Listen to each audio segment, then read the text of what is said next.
Hello good people, karibu sana kwenye part 2 ya Road to Success Mentorship, na wiki hii kwenye part 2 tunaangalia personal development, specifically kwenye upande wa vision setting, maono. Sasa tunapozungumzia maono ni jambo kubwa sana, kwa sababu maono yako ukiyavunja vunja ndio yanakuja kwenye malengo, na hayo malengo unatakiwa uyavunje, malengo ya muda mfupi, malengo ya muda mrefu, lakini pia malengo ya muda wa kati.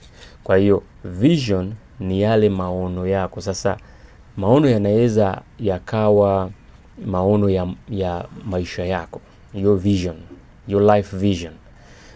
Mara nyingi unasikia watu wanasema dreams, my dreams zangu, ndoto zangu. It is almost the same thing. Unaposema vision na dreams, ni kwamba vision na dream ni kitu kikubwa, ni picha yako kubwa ambayo haijavunjwa katika malengo au haijavunjwa katika milestones ndogo ndogo.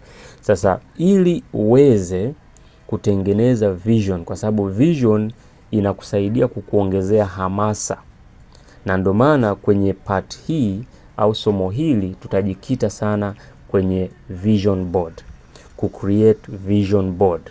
Na mara nyingi watu wengi hawajui maana ya vision board. Leo tutapitia kwenye vision board. Ubongo wa mwanadamu kwa kisayansi unafanya vizuri kupitia picha. Unatafsiri taarifa au information yoyote kiurahisi kwa kupitia taarifa. Kwa mfano, nikitaja neno ugali, wewe hautoona neno ugali, utaanza kuona picha ya ugali. Nikisema gari, nikisema labda pikipiki, hautoona kwa ukubwa lile neno pikipiki au neno gari. Utakachokiona, kitakachotawala kwenye ubongo wako ni picha ya pikipiki au picha ya gari. Nikisema gorofa, kitakachotawala kwenye ubongo wako ni picha ya gorofa.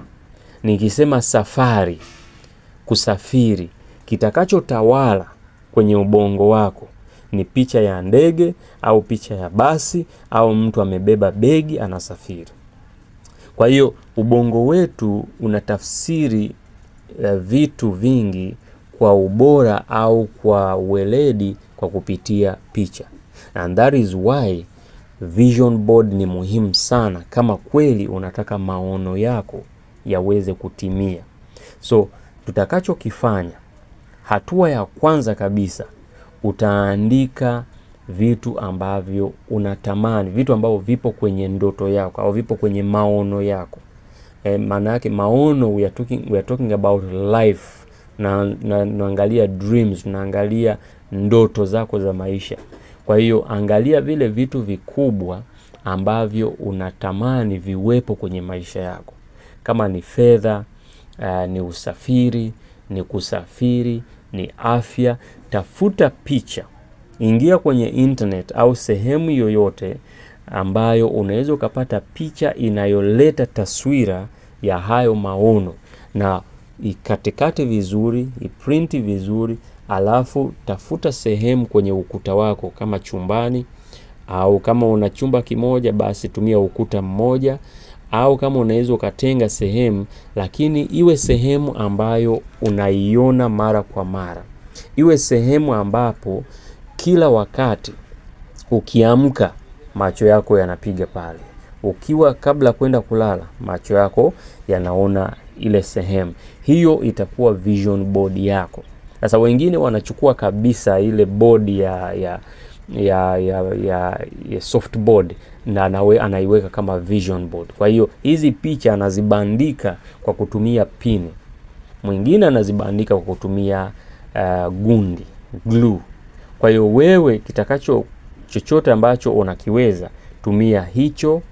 Kama utatumia gundi, utatumia pini, lakini hakikisha kwamba umetengeneza vision board ambapo pale unapoamka hizo picha zote unaziona, zinaanza kuleta taswira ya maono yako ya nini ambacho unakitaka kwenye maisha yako. Sasa kumbuka kwamba katika maisha kuna vitu vitatu ambavyo vinafanya watu waanze kukimbizana na maono yao au waanze kushikilia maono yao mpaka yaje kutimia. Na hizi mimi naziita 3 P's. Pia kwanza ni pain.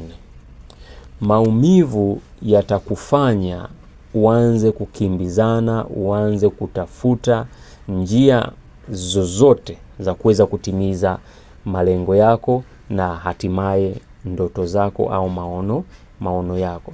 Kama unapitia changamoto ya fedha, that pain will push you. Kama unapitia changamoto ya kiafya, hayo maumivu yatakusukuma. Kama jamii yako au mazingira yaliyokuzunguka, familia, marafiki, majirani, wanapitia changamoto fulani, maumivu fulani, hayo maumivu yanaweza yakawa msukumo wa wewe kufanikiwa katika kutimiza maono yako. Lakini pia pili ni pleasure. Kuna watu ambao kinachowasukuma sio maumivu, lakini kinachowasukuma ni pleasure, ni furaha, ni ridhiko, ni kitu ambacho kinawapa furaha. Kitu gani ambacho kwenye maisha yako ukipiga picha, ukikipata, maisha yako yataanza kuonekana kwamba umetimiza maono yako au ndoto zako. Kwa hiyo kuna mwingine ni aina fulani ya gari. Kuna mwingine ni kusafiri, kwenda kutembelea nchi fulani. Kuna mwingine ni vacation au shopping au familia ambayo imejaa furaha, upendo na mwenza. Nini ambacho ni pleasure kwako? Nini ambacho kinakupa furaha ya hali ya juu, kwamba hata mtu akikwambia unaweza ukapitia mchakato huu tena, unasema ndio? Kwa mfano, pleasure anayoipata mama aliyejifungua, mchakato ni mgumu, lakini kwa sababu ya ile furaha ya kumbeba mtoto na kuona ametengeneza kiumbe, amepata mtoto ambaye kwa miezi 9 amembeba tumboni, hiyo pleasure, hiyo furaha, utakuta wamama wengine wanaiendea tena pamoja na machungu yake, lakini wako tayari kurudia ile process. Mimi mamangu amezaa watoto 7. Tuko 7. Sasa jiulize, kuanzia kwenye mtoto wa kwanza, miezi 9, kutapika, kupata maumivu, sijui uchungu na nini, lakini akarudia wa pili na wa tatu na wa 4. Kuna pleasure iliyopo katika kumbeba au kumpata mtoto ambayo umemhangaikia miezi 9, unamlisha na kufanya utapike, vitu kama ile pleasure ile. Mara nyingi pia inawafanya watu waanze kukimbizana na kutafuta maono yao yaweze kutimia. Lakini pia 3 ni purpose. What is your purpose? Kusudi lako ni nini? Nini ambacho unafikiri kwamba ni kusudi lako hapa duniani? Kwa nini upo hapa duniani? Why are you here on earth? Kwenye vitabu vya dini, especially kwenye Biblia inasema kusudi kubwa la mwanadamu is to be fruitful, to create, to dominate, to subdue. Kwa hiyo wewe unatakiwa kuwa na matunda, kuleta matunda popote ambapo umewekwa, popote ambapo ulipo. Kama wewe ni daktari, kuwa fruitful, leta matunda. Kama wewe ni mwalimu, wewe ni mfanyabiashara, wewe mjasiriamali, wewe umesimama kwenye position yoyote, purpose ya kwanza kama mwanadamu is to be fruitful, kuzaa matunda. Kwa hiyo kama purpose ya wewe kama mwanadamu hujaitimiza, itakuwa ngumu sana wewe sasa kuanza kufikiria kugundua kusudi lako. Kwa hiyo tafuta kusudi lako, lakini anza na kusudi ambalo umewekwa hapa duniani, is to be fruitful. Anza kuleta matunda popote ambapo umewekwa. Kwa hiyo hizo P3, pain, pleasure na purpose, ni P za muhimu sana. Sasa ili tuweze kutimiza maono yetu kupitia kwenye ile vision board yetu, lazima tuyavunje hayo maono katika malengo. Kwa hiyo katika kupanga na kutimiza malengo, utatumia workbook. Workbook itakusaidia, goal achievement workbook. Na kwenye workbook kuna jedwali ambalo linakusaidia kutengeneza techniques na tactics. Sasa techniques ziko general, lakini tactics ziko specific. Mbinu mahususi ambazo utazitumia kuweza kutimiza yale malengo. Kumbuka kwamba malengo ni maono ambayo yamevunjwa katika timelines ndogo ndogo. Mwaka mmoja, miaka mitatu, miaka mitano. Kwa hiyo maono ni makubwa, picha kubwa unakuja unaivunja katika malengo ya muda mfupi, malengo ya muda wa kati, pamoja na malengo ya muda mrefu. That is a goal. Na ili lengo liitwe lengo lazima liwe na angalau sifa 3. Sifa ya kwanza, hilo lengo lazima liwe na muda ambayo ni deadline, mipaka ya muda, lakini pia hilo lengo liwe na mikakati, hizi ni techniques and tactics, lakini la 3, hilo lengo liandikwe. You must write it down. Kwa hiyo hii workbook itakusaidia katika kujaza na kufuatilia malengo yako. Na mwisho kabisa kwenye part 2. Hii part 2 imejenga msingi wa kucreate vision board. Kwa hiyo naomba urudi tena uanze kutengeneza vision board yako. Jiulize nini ambacho unataka ukione kwenye maisha yako.